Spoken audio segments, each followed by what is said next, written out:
एक बार और इसका अभ्यास करते हुए धीमे धीमे वापस आते हुए अपने हाथों को बगल से खोलते हुए हथेलियों को नीचे लाते हुए हाथों को नीचे ले आए। पैरों में थोड़ी सी दूरी बनाते हुए अब हम करेंगे अभ्यास कटी चालन का। दोनों हाथों को सामने की तरफ उठाते हुए अपने कंधे की सीध में लाएं। धीरे धीरे श्वास को भीतर लें।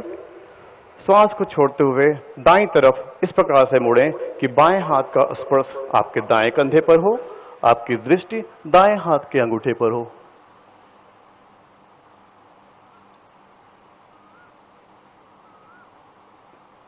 धीरे धीरे श्वास को भीतर लाते हुए वापस आते हुए अपनी प्रारंभिक अवस्था में आ जाएं।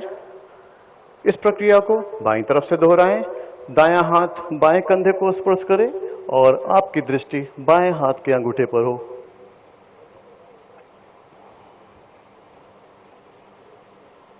धीरे धीरे श्वास को भीतर लाते हुए सामने की तरफ आते हुए अपने हाथों को नीचे ले आएं। अब हम करेंगे अभ्यास घुटना संचालन या उत्कट आसन का। जिन लोगों को गठिया की समस्या है वो इसका अभ्यास ना करें, लेकिन जिनको घुटने में थोड़ा सा दर्द है उनके लिए उत्कट आसन लाभदायक होता है। पैरों के बीच में अपने कंधे के बराबर दूरी बनाएं। दोनों हाथों को सामने की तरफ से इस प्रकार से उठाएं कि हथेलियां नीचे हो और इसकी सिधाई आपके वक्ष स्थल की सीध में हो। धीरे धीरे श्वास को भीतर लें। श्वास को बाहर निकालते हुए यथासंभव घुटने को मोड़ने का प्रयास करें। आपकी दृष्टि सामने की तरफ। कुछ क्षण इस अवस्था में बने रहें। धीरे धीरे श्वास को भीतर लाते हुए वापस आते हुए अपने हाथों को नीचे ले आएं। ये थी सूक्ष्म क्रियाएं। अब हम करेंगे आसनों का अभ्यास। आसनों के अभ्यास के क्रम में सर्वप्रथम हम करेंगे खड़े होने वाले आसनों का अभ्यास। सर्वप्रथम हम करेंगे ताड़ासन का अभ्यास। पैरों में 2 इंच की दूरी बनाते हुए दोनों हाथों को सामने की तरफ से उठाते हुए उंगलियों को आपस में जकड़ लें। बाहर की तरफ खिंचाव डालें। धीरे धीरे दोनों हाथों को ऊपर उठाएं। श्वास को भीतर करते हुए अपनी एड़ियों को ऊपर उठाएं। आपकी दृष्टि सामने की तरफ। बालकों की लंबाई की वृद्धि में सहायक होता है ताड़ासन। अगर हम इसका अभ्यास करते हैं तो रीढ़ के तनाव को दूर करता है। धीरे धीरे श्वास को छोड़ते हुए हाथों को बगल से लाते हुए अपनी एड़ियों को नीचे ले आएं।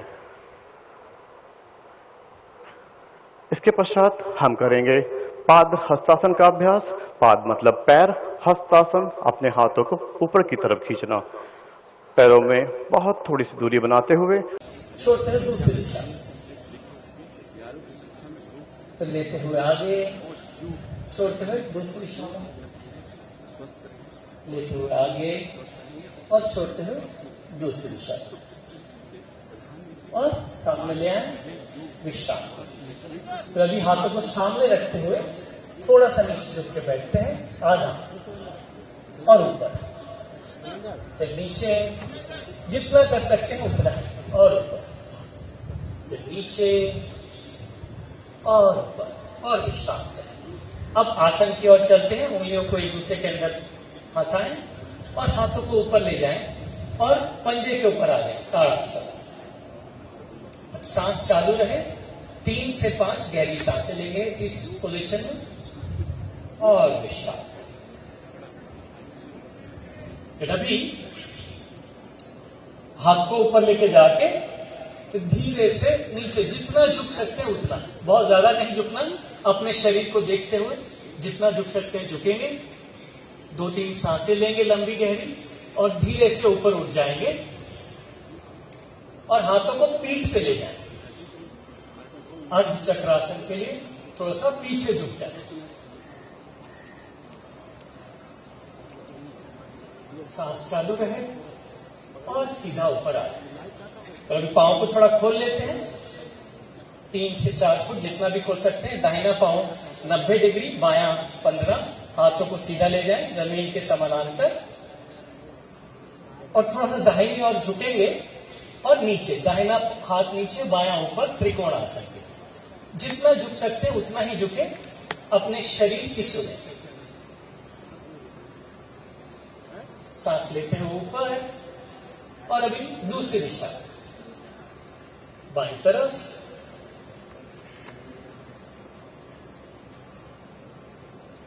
सांस चालू रहे और धीरे से ऊपर। अब आराम से बैठ जाते हैं।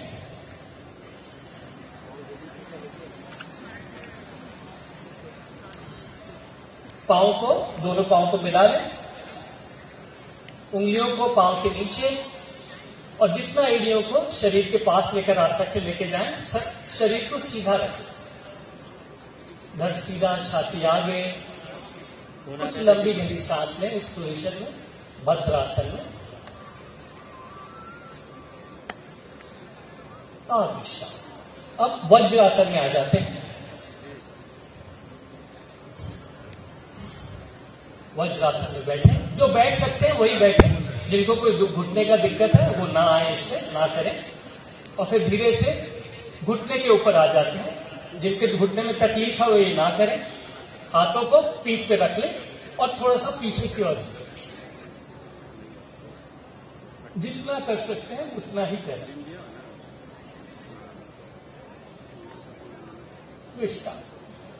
धीरे से नीचे आ जाएं, घुटनों को थोड़ा खोल लें, जितना खोल सकते हैं खोल लें, और हाथों को आगे ले जाएं, जितना आगे लेके जा सकते हैं। कोहनी तक आ सकते हैं, कोहनी के और आगे आ सकते हैं तो और हाथों को आगे ले जाएं, थोड़ी को जमीन पे लगाने का प्रयास करें।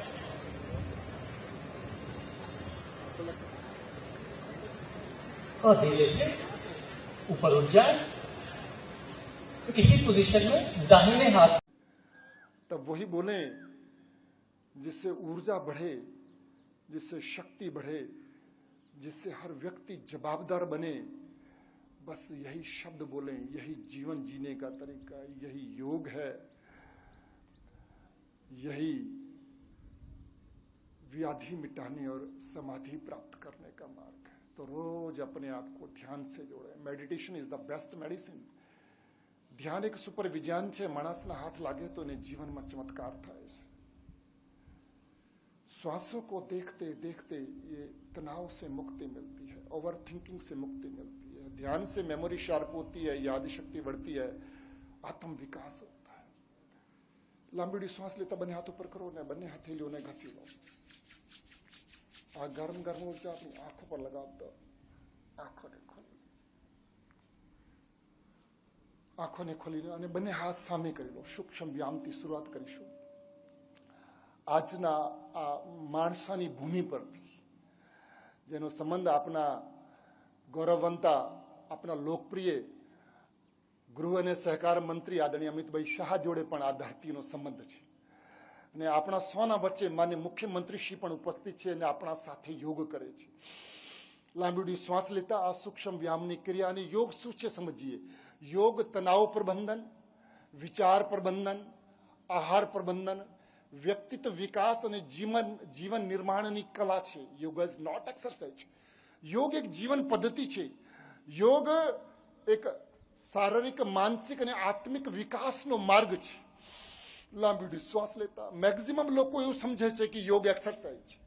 एने आपणे बधाने प्रचार प्रसार कर्युं छे कि योग इज नॉट एक्सरसाइज। योग जीवन निर्माणनी कला छे। योग ऊर्जा छे અને આ જીવન ચાલે છે ઊર્જાથી। માણસની 50 થી ઉપર ઊર્જા હોય ને તો 24 કલાક આનંદમાં, પરમાનંદમાં, હેપીનેસમાં રહે છે, જેમ આપણા માનનીય મુખ્યમંત્રી શ્રી રહે છે।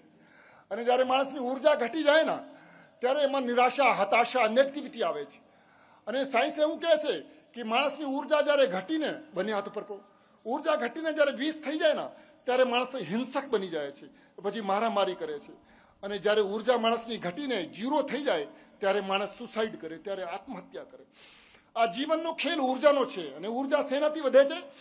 ઊર્જા વધે છે બ્રહ્મ જાગરણથી, બ્રહ્મ સ્નાનથી, ઊર્જા વધે છે પ્રાર્થનાથી, ઊર્જા વધે છે ધ્યાનથી, ઊર્જા વધે છે યોગ કરવાથી, ઊર્જા વધે છે આભાર કરવાથી, ક્ષમા કરવાથી, કરુણા કરવાથી, સાધના કરવાથી, સેવા કરવાથી ઊર્જા વધે છે। બંને પગ ખોલી દો અને બંને પગને રિલેક્સ કરવું છે। તો આજે અહીંયાથી આપણે યોગ કરીશું પણ અને યોગને સમજી પણ જઈશું।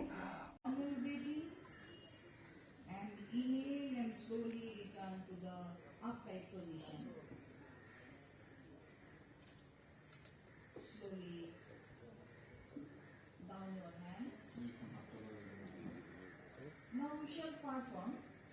Ocean. Now I request all of you sit at your own pace. সকলোৱে নিজৰ নিজৰ জেগাত বহি লওক, দুইখন ভৰি সন্মুখলৈ লৈ আহক আৰু দুইখন হাত কঁকালৰ কাষত ৰাখি লওক। Stretch out both the legs in front of you. Place both hands beside the waist.